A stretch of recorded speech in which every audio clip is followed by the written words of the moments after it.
Halo, saya Eva Nur. Saya adalah seorang entrepreneur atau pengusaha. Saya salah satu founder dari Synexis Group. Synexis adalah perusahaan IT yang mengkhususkan diri di cybersecurity. Kita punya banyak beberapa bisnis unit yang tentunya ada di ekosistem cybersecurity. Kita memang bergerak di bidang keamanan siber di Indonesia dan merupakan yang pertama di Indonesia juga. Jadi memang bisnis kita itu memberi jasa untuk perusahaan-perusahaan yang ingin mengamankan perusahaannya dan membangun juga program-program cybersecurity di perusahaannya. Saya sudah berkeluarga gitu ya, jadi punya anak 3 gitu, anaknya banyak. Dan sehari-hari saya selain bekerja di kantor ya tentunya saya seorang ibu, seorang istri gitu ya, dan saya juga menjaga orang tua, jadi orang tua saya masih ada di rumah. Jadi kalau ditanya 24 jam itu apa saja, wah penuh, 24 jam itu sudah penuh, tapi saya menjalaninya dengan senang hati karena menurut saya ini adalah berkah yang diberikan Tuhan untuk saya untuk bisa menjalankan kehidupan ini dengan senang hati, menjadi seorang pebisnis, menjadi seorang ibu, menjadi seorang istri, dan juga menjadi seorang anak yang mengurus ibunya.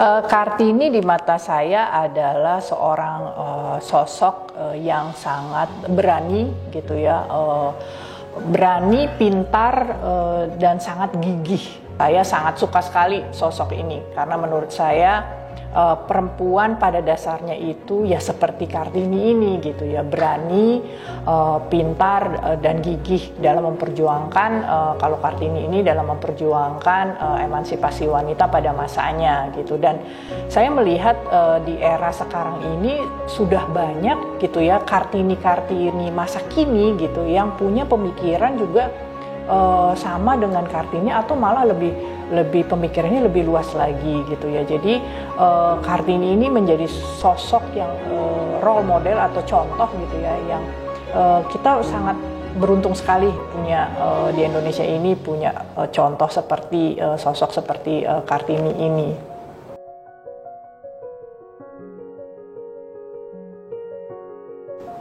Saya sangat terinspirasi sekali dengan sosok Kartini ini ya, kepribadiannya yang menurut saya paling menonjol menurut saya, dan saya sangat suka dan saya mengcopy juga gitu ya. Itu adalah kepribadian atau sifat dia yang gigih, tidak pernah menyerah gitu ya, dan juga selalu optimis gitu. Jadi di berbagai tantangan, di berbagai masalah. Kalau kita melihat ceritanya, saya baca di bukunya juga ya, Kartini ini adalah orang yang sangat istilahnya gigih dan optimis gitu. Nah, sifat optimis ini saya suka sekali gitu. Jadi waktu masih kecil gitu ya, masih sekolah, saya di sekolah kan kita diajarkan sosok Kartini, terus saya juga beli bukunya, saya baca bagaimana sih sosok seorang Kartini ini di perspektif berbeda-beda gitu ya. Dan saya melihat dari sisi kegigihannya dia dalam memperjuangkan hal yang menurut dia prinsip-prinsip yang bagus menurut dia untuk diperjuangkan. Nah, di situ saya melihat wah ini gigih sekali, pekerja keras gitu ya istilahnya, dan juga optimis. Nah, hal ini yang waktu saya masih kecil saya bilang, wah nih saya kalau sudah besar gitu ya, saya mau segigih seperti sosok Kartini ini, dan juga optimis gitu. Dia selalu jika ada tantangan dia akan berpikir bahwa pasti ini ada solusinya gitu, pasti ini ada tantangan ini ada jalan keluarnya gitu. Apa itu jalan keluarnya, ya itu nanti dia akan pelajarin gitu. Nah, ini waktu saya masih kecil tuh saya punya mantra gitu ya, saya punya mantra untuk membangun rasa motivasi, untuk membangun motivasi gitu ya, untuk membangun rasa optimisme gitu ya. Itu saya punya mantra, saya suka bilang gini, kita perempuan punya kekuatan di dalam untuk bisa menciptakan gitu ya, atau merealisasikan mimpi kita gitu. Saya suka. Jadi kalau saya lagi down atau saya lagi merasa wah nih kayaknya tantangan ini sulit nih, atau saya merasa di lowest moment gitu ya, saya akan ngomong nih bahwa kita punya power nih, di dalam diri kita tuh ada power sebetulnya yang bisa membuat apapun mimpi kita menjadi nyata gitu ya. Jadi pada waktu masih muda saya ingat banget itu adalah mantra yang saya suka sebutkan gitu ya, saya suka ingat gitu, supaya membangun motivasi saya, membangun optimisme saya, dan saya juga jadi lebih berani. Karena menurut saya ya perempuan itu memang berani sebetulnya gitu. Jadi kalau ada stereotip yang bilang perempuan itu lemah atau apa, itu pandangan orang lain gitu. Tapi menurut saya perempuan itu punya kekuatan inner power gitu ya, yang bisa merealisasikan atau mewujudkan cita-citanya gitu, mewujudkan impian-impiannya menjadi kenyataan gitu.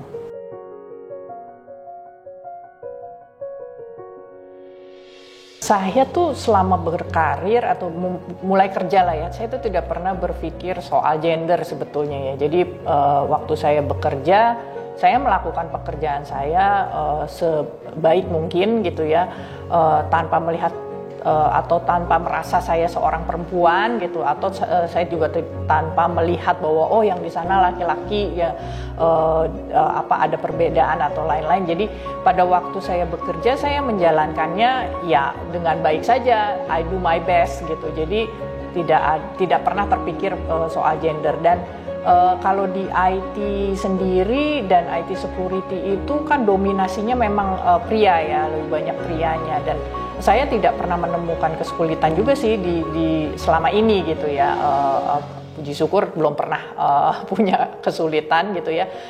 Tapi kalau saya melihat bahwa soal gender ini adalah bagaimana kita menyikapinya saja gitu ya. Jadi kalau kita di dunia kerja, kita memang diberi tantangan atau berkompetisi yang sama, ya kita lakukan yang terbaik saja gitu. Jadi tanpa harus berpikir wah saya kan perempuan atau apa gitu. Tapi lakukanlah pekerjaan, lakukanlah karir gitu ya, dan berkompetisi dengan baik gitu, lakukan yang terbaik yang kamu bisa. Jadi menurut saya kita masuk di sisi situnya aja gitu.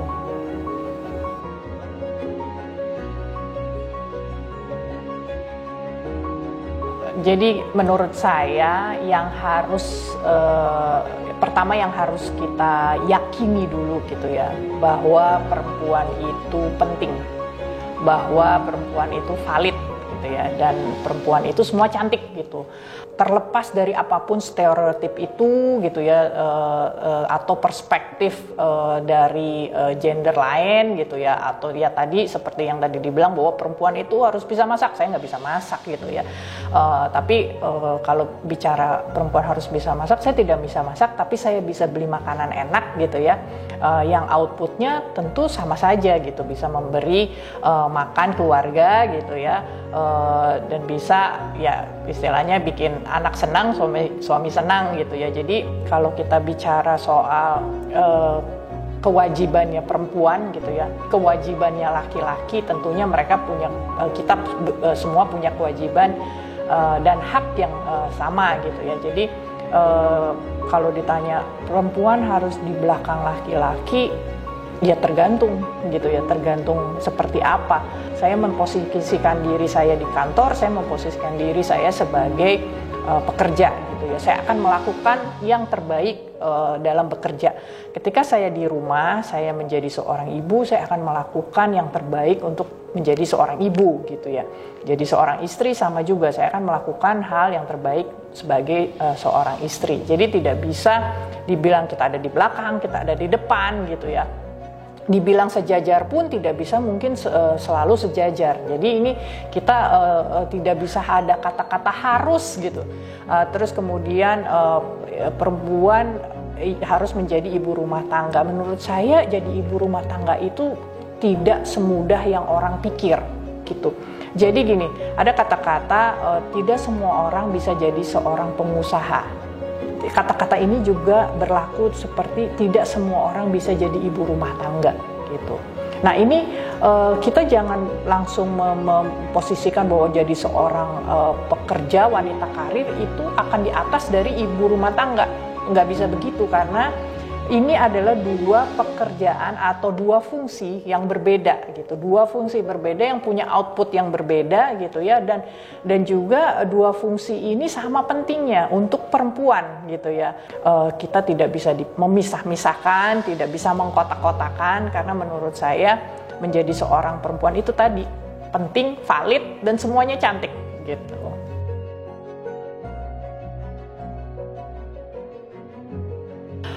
Membagi waktu, nah ini terus terang jujur saja sampai sekarang saya masih belajar bagaimana membagi waktu yang efektif, karena menurut saya 24 jam itu kurang gitu ya.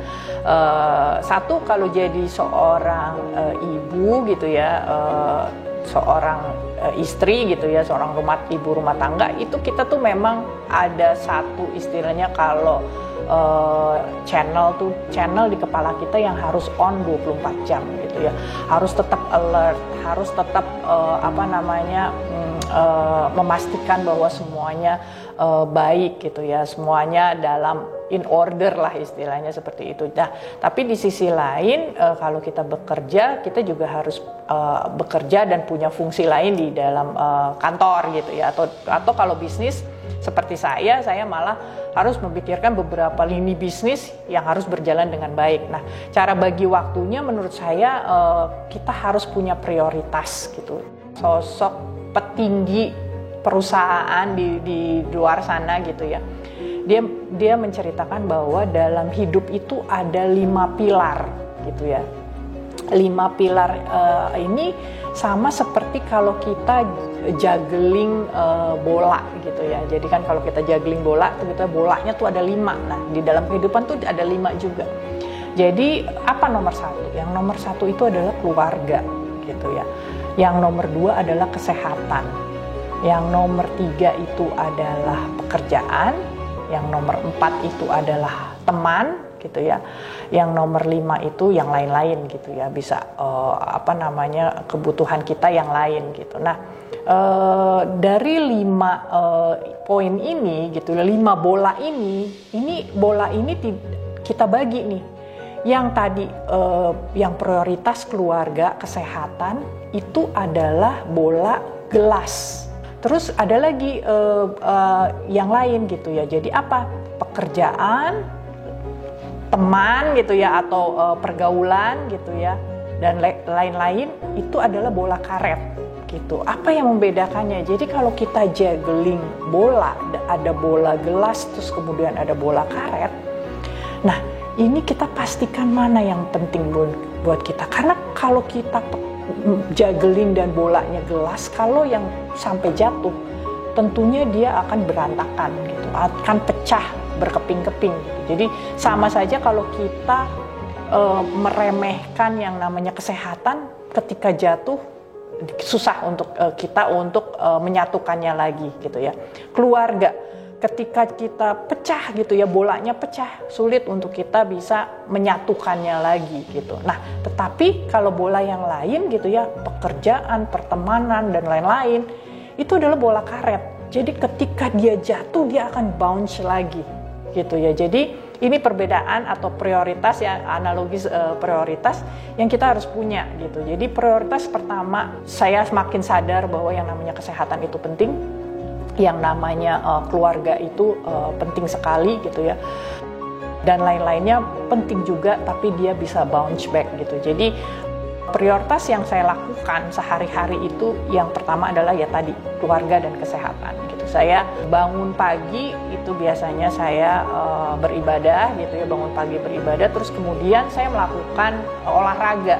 Jadi biasanya itu sebelum jam 6 pagi itu saya udah lari pagi gitu. Saya hanya ingin memastikan bahwa saya sudah olahraga gitu. Jadi saya punya waktu 45 menit sampai 1 jam untuk olahraga, dan saya lakukan, saya beribadah, kemudian saya lari gitu ya, saya olahraga 1 jam, saya pulang ke rumah itu biasanya anak-anak sudah mau sekolah. Kalau lagi online tuh saya udah pastikan semua siap untuk sekolah online gitu. Jadi setelah itu semua siap, saya sudah punya waktu bahwa saya akan start bekerja di 8.30. Apapun yang semuanya saya harus pastikan harus sudah siap, urusan keluarga, urusan kesehatan itu sebelum jam 8.30. Karena saya biasanya semua handphone dan lain-lain baru saya buka di sekitar jam untuk pekerjaan gitu ya, sekitar jam 8.30. Nah itu saya akan fokus bekerja gitu ya di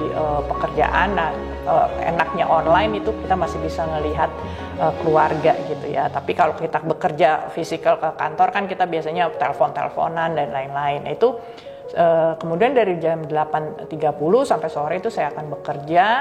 Dan dalam waktu jeda break itu juga saya harus pastikan bahwa wah nanti makan malam seperti apa gitu ya, anak-anak makannya seperti apa gitu. Pastikan semua urusan keluarga gitu ya berjalan dengan baik. Jadi ketika saya pulang pun saya sudah sebisa mungkin tutup handphone gitu, tapi agak sulit sih.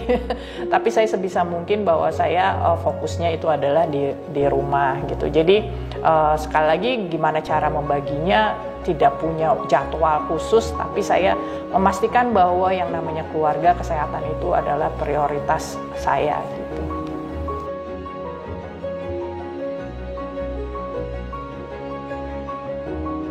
Seperti yang tadi saya bilang, kalau saya bekerja atau menjalankan satu fungsi, saya akan melakukannya dengan baik. Nah, ketika melakukan dengan baik itu, saya punya sisi perempuan atau sisi feminisme di dalamnya gitu ya. Dimana apapun yang saya lakukan di dalam bisnis gitu ya, di dalam karir dulu, saya selalu ingin memasukkan bagaimana caranya dalam fungsi saya atau pekerjaan saya juga bisa membantu banyak perempuan gitu loh. Jadi apapun yang saya lakukan saya masih ingat terhadap perempuan gitu ya.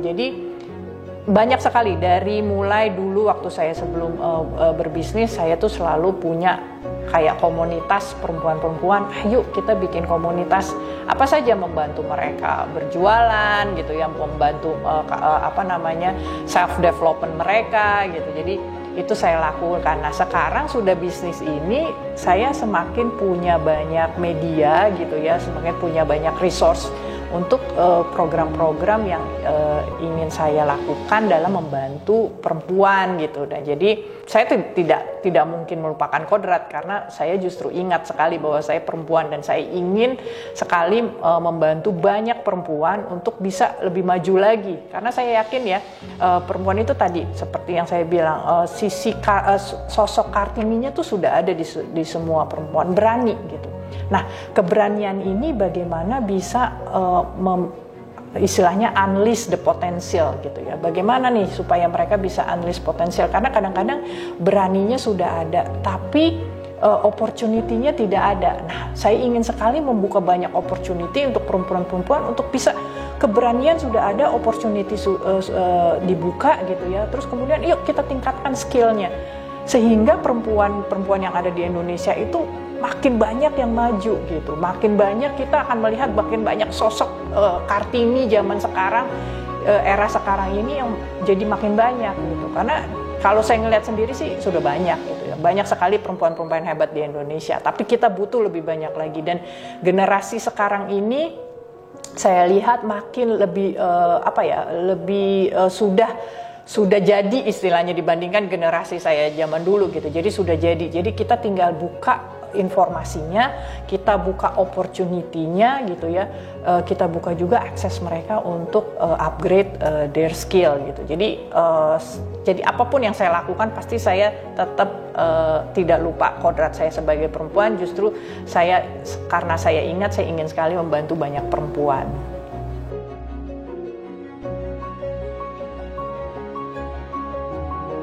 Sebetulnya yang masih cita-cita saya, yang masih saya sampai sekarang lakukan gitu ya, itu adalah ingin sekali menjadikan Indonesia gitu ya, generasi muda di Indonesia itu bisa sehebat generasi muda di luar sana dari sisi teknologi ya gitu ya. Saya berbicara dari sisi teknologi karena kebetulan bisnisnya di teknologi gitu ya. Jadi kenapa generasi muda? Karena menurut saya generasi muda di Indonesia itu pintar-pintar sekali gitu ya. Hanya mereka itu butuh akses gitu ya. Akses terhadap apa? Akses terhadap informasi, akses terhadap memperbaiki talentanya gitu ya. Akses terhadap job marketnya juga gitu. Jadi ini yang saya lihat di luar negeri itu sudah kondusif untuk lingkungannya gitu ya. Nah, saya ingin membuat itu di Indonesia gitu karena di Indonesia itu kita banyak sekali anak-anak mudanya yang justru akhirnya melakukan pekerjaan yang istilahnya kok pekerjaan ini dilakukan oleh orang Indonesia, tapi di luar kita butuh tenaga-tenaga ahli ambilnya dari luar gitu. Kenapa nggak kita punya sendiri gitu ya tenaga-tenaga ahli ini di Indonesia dan nah ini yang saya ingin wujudkan gitu. Saya ingin menciptakan banyak sekali tenaga-tenaga ahli khususnya di teknologi gitu ya, khususnya lagi di cyber security gitu. Karena apa, saya ingin internasional tuh melihat, wah kalau cari talent IT, cari talent security tuh carinya ke Indonesia, nggak usah ke luar negeri lagi. Orang Indonesia itu pinter-pinter. Saya ingin mewujudkan itu gitu. Dengan mewujudkan itu saya punya banyak program gitu ya. Saya ajak semua baik pemerintah, komunitas, industri untuk bisa membantu mewujudkan program ini gitu. Karena program ini bagus sekali dan saya yakin kita itu Indonesia jangan jadi pasar aja gitu ya, tapi kita juga harus menciptakan banyak tenaga-tenaga ahli. Dan saya yakin dengan demografi yang kita punya sekarang ini adalah waktunya gitu ya, ini kesempatan kita. Nah, mengenai perempuan gitu ya, saya masih punya banyak keinginan gitu ya dan cita-cita di mana saya tuh ingin perempuan di Indonesia itu, kalau di kota besar saya yakin sudah melek teknologi gitu ya. Nah, saya ingin di daerah gitu ya, di berbagai daerah juga perempuannya itu melek teknologi dan malah kalau bisa menggunakan teknologi ini untuk generate income gitu ya. Gimana caranya? Nah, ini saya lagi ada beberapa program dengan Indonesia Women in Cyber Security, juga dengan beberapa pemerintahan. Kita ingin supaya bahwa teknologi itu tidak semuanya jelek gitu ya. Teknologi ini kalau kita gunakan dengan baik bisa memberi kesempatan banyak gitu. Nah, bagaimana kesempatan yang banyak ini bisa dinikmati juga oleh perempuan di seluruh Indonesia, tidak hanya di kota-kota besar saja. Nah, ini yang sedang kita coba buat programnya dan cita-cita saya itu yaitu saya ingin semua perempuan di Indonesia bisa berperan gitu ya, berperan terhadap perekonomian di Indonesia, bisa berperan juga untuk kemajuan teknologi di Indonesia gitu. Bagaimana caranya? Ya literasi, memberi edukasi, mentoring gitu ya, dan memberi akses terbuka terhadap kesempatan bekerja atau kesempatan berbisnis. Nah, itu yang sedang saya lakukan sampai saat ini dan cita-cita saya memang melihat banyak sekali perempuan-perempuan Indonesia menjadi seorang pebisnis, menjadi seorang pemangku jabatan gitu ya di pemerintahan. Karena apa? Karena kita butuh sosok perempuan di banyak memberi keputusan. Kenapa? Karena menurut saya keputusan yang dilakukan secara kolektif dan di mana di dalamnya ada perempuan itu akan jauh lebih baik keputusannya ketimbang hanya satu gender saja gitu. Jadi itu cita-cita saya yang sampai sekarang masih saya perjuangkan gitu. Semoga banyak yang mau membantu dan berkolaborasi bisa memberi dampak positif yang banyak untuk Indonesia dan perempuan di Indonesia.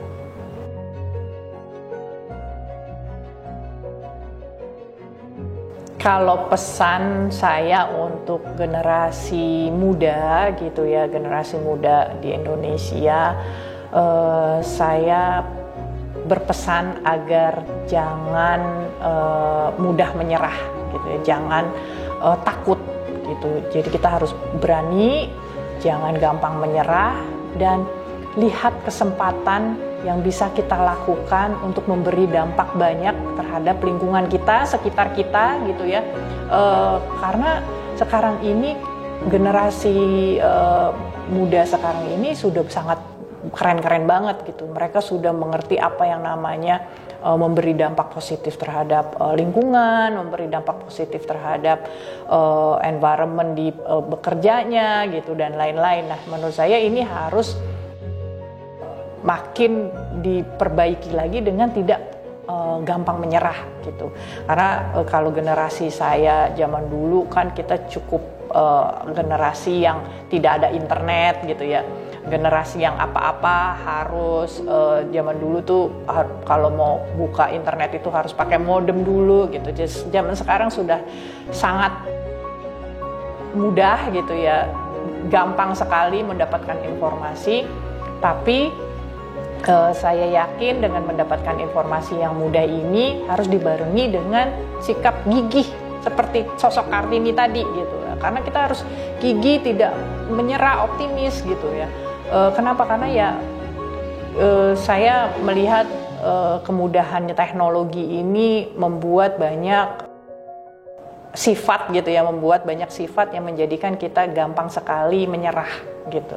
Nah ini jangan sampai generasi muda punya sifat ini gitu, karena menurut saya justru walaupun keadaannya sudah baik, walaupun informasi dengan mudah bisa kita dapat, kita tetap harus punya daya juang yang tinggi gitu ya, tidak menyerah. Apapun cita-cita kalian gitu ya, apapun keinginan kalian, yakini bahwa akan bisa tercapai gitu. Selamat Hari Kartini untuk semua perempuan-perempuan hebat di Indonesia. Saya ingin bilang bahwa kita perempuan Indonesia itu sangatlah penting, gitu ya, sangatlah valid, dan kita semua perempuan-perempuan Indonesia itu hebat gitu. Jadi tidak ada lagi halangan untuk kita bisa mewujudkan cita-cita kita. Jadi jangan lupa terus semangat, terus optimis, karena tadi kita yakin bahwa cita-cita yang kita punya bisa terwujudkan.